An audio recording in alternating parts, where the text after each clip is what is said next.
Today's episode is titled, The Importance of Preserving Stories and Keeping Traditions Alive. Our guest is Kathleen Reiten-Hruby, whose familial roots intertwine with the very essence of Hostfest. As the daughter of Chester Reiten, Kathleen offers a perspective on the festival's enduring significance and bright future.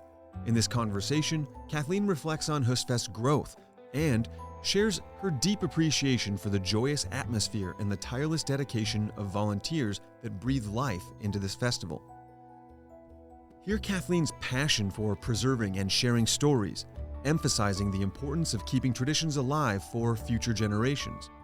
Kathleen also envisions a bright future for Hostfest, with newer generations stepping forward to infuse the event with fresh perspectives and contemporary Scandinavian experiences. Enjoy this episode with Kathleen Reiten-Hruby. Kathleen, thanks for making the time for us here this morning, and we really appreciate you making the time for us. Can you briefly introduce yourself and describe your connection to the Norse Hostfest? Well, my name is Kathleen Reiten-Hruby. My father, Chester Reiten, was one of a group of people who started Hostfest. I think it's 44 years ago now. And I was actually living out of state at the time, so I didn't get in on it. But once I moved back and to Bismarck, actually, I started coming on an annual basis, and I saw it grow. And so personally, it's a family thing. But also, I like a lot of things that my father liked.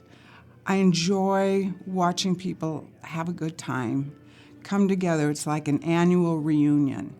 And I'll just walk around and I'll see people talking with people that they don't know. And then I do the same thing.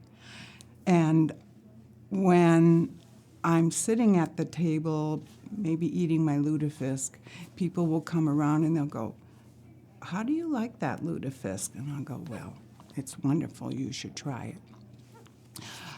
And then I really appreciate the volunteers. Every time I walk by somebody, or they're like, I just bought my coffee, and so I will thank them for their work, because without them, we wouldn't have a Hostfest. Of course, it takes a small army of volunteers to keep this thing rolling. At one point in time, there were as many as 4,000 volunteers who helped keep this thing operational. It's pretty exciting.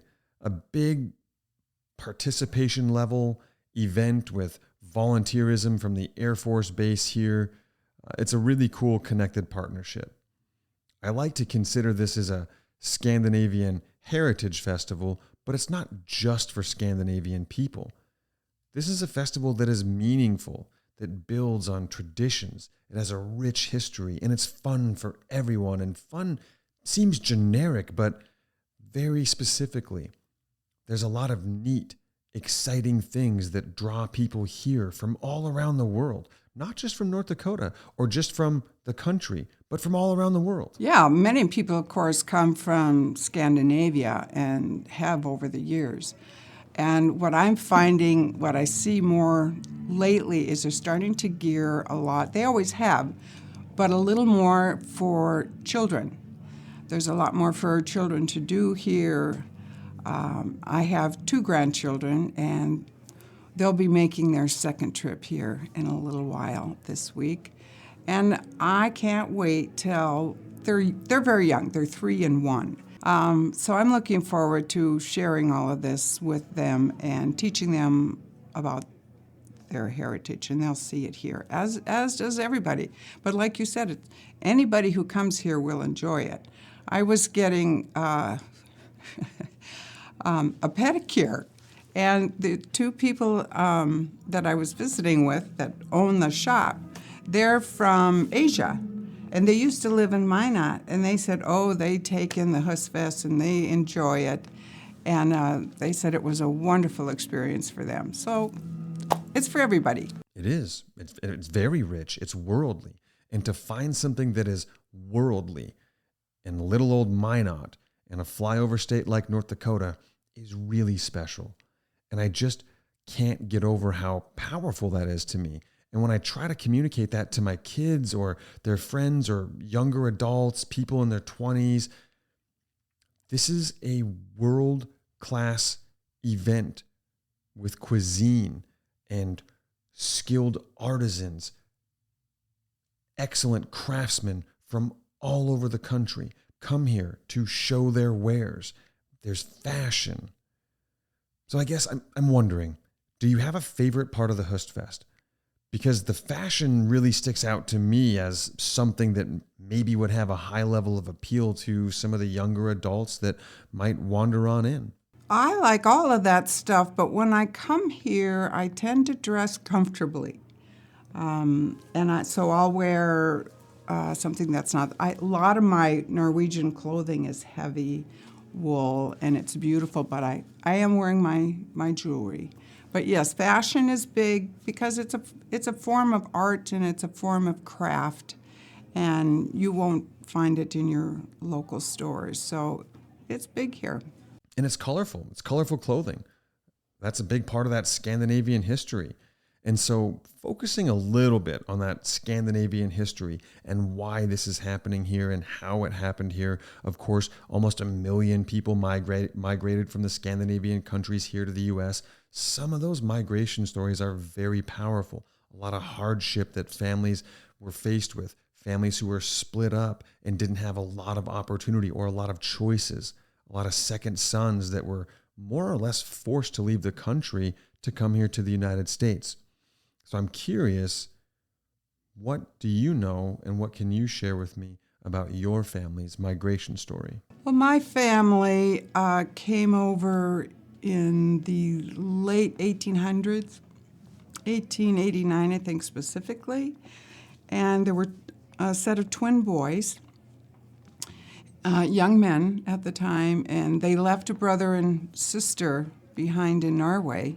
And I think it was obviously very exciting for them, and as is, I think, fairly well known, there just wasn't enough land available in these families for each generation to continue to farm it and live on it. And you come to North Dakota in 1889, there was a lot of land available.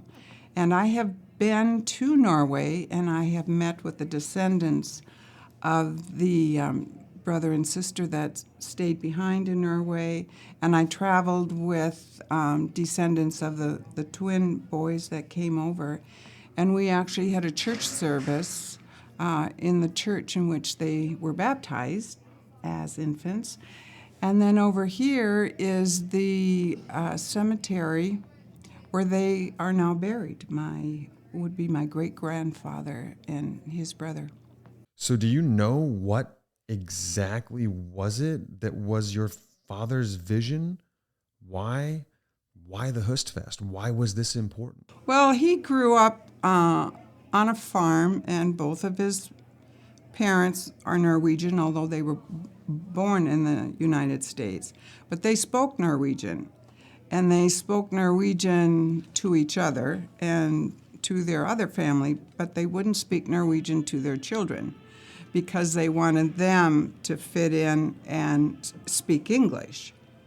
So, and he always regretted that. He spent a lot of his adult years learning Norwegian. He'd have his books wherever he went, and he'd have his tapes, and it was something he really wanted to do.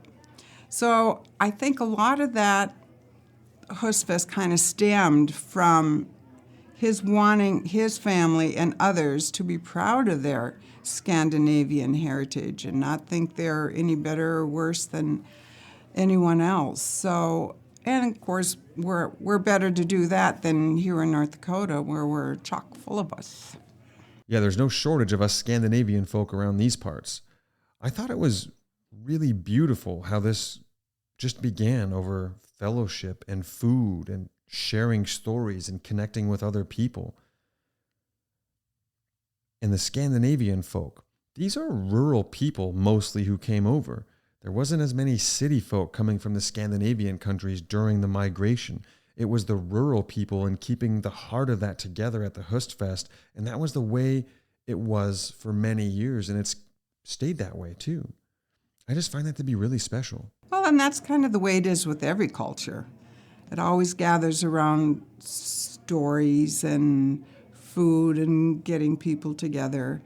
But it's a way, life was difficult, and it was a way for them to kind of take a break from that and enjoy storytelling and teaching your children about their grandparents. And I think that's worldwide. Yeah, I don't think I totally disagree.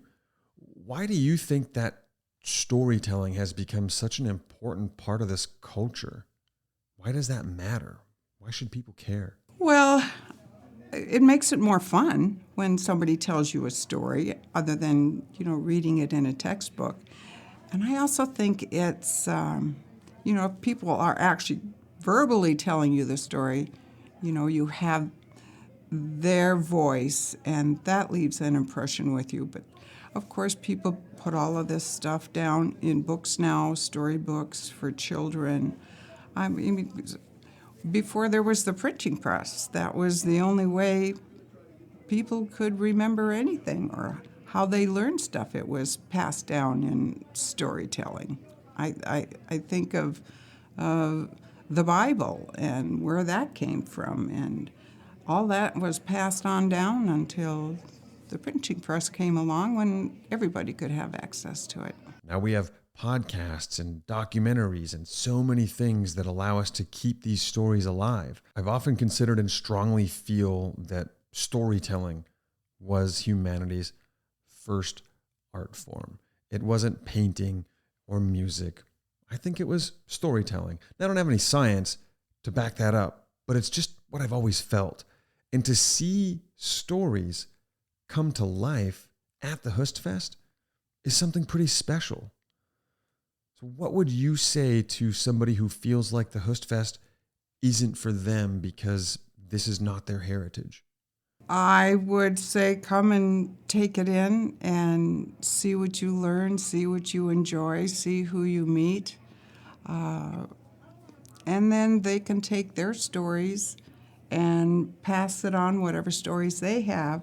They'll see the importance of it, and then they can pass it on down to their children and grandchildren. So getting to experience performance, entertainment, a big, big moment for you as a first-time Hostfest attendee. It really doesn't have anything to do with the Scandinavian heritage, but it does draw people in, and it gets them to come, it gets them to bring their families. So it's an important part of Hostfest, and it will be here to stay. I would say my favorite memories, of course, are being here with my parents and my children, especially since both my parents are gone now. And you don't appreciate it at the time as much as maybe you should. Yeah, and that's why getting these important stories matters.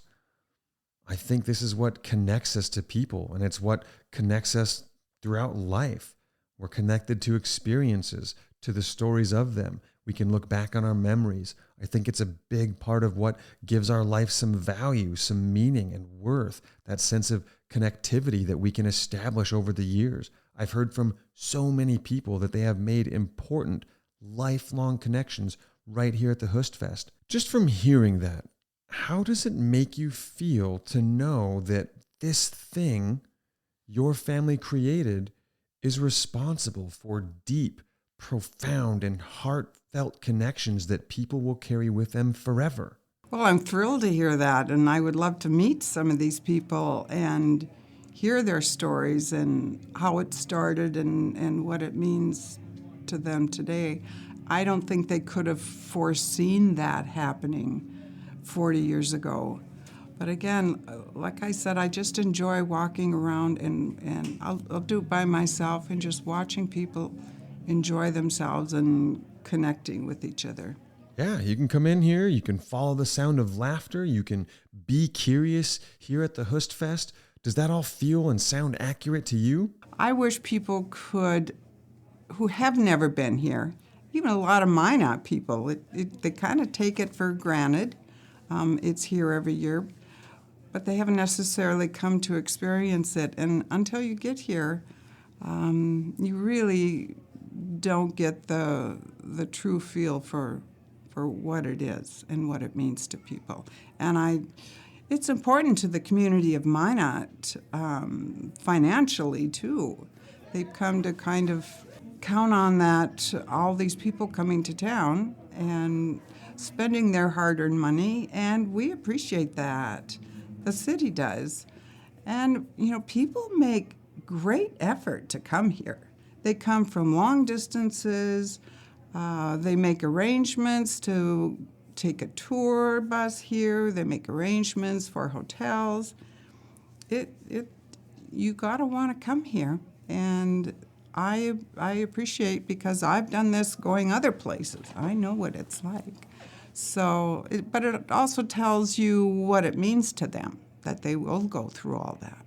Festivals, whether it's a Scandinavian fest or music fest or any other kind of festival, whatever it is, I think it's easy to understand if you're not tuned into it. Festivals are cultural exchanges. People come from all over the world to be here to attend this.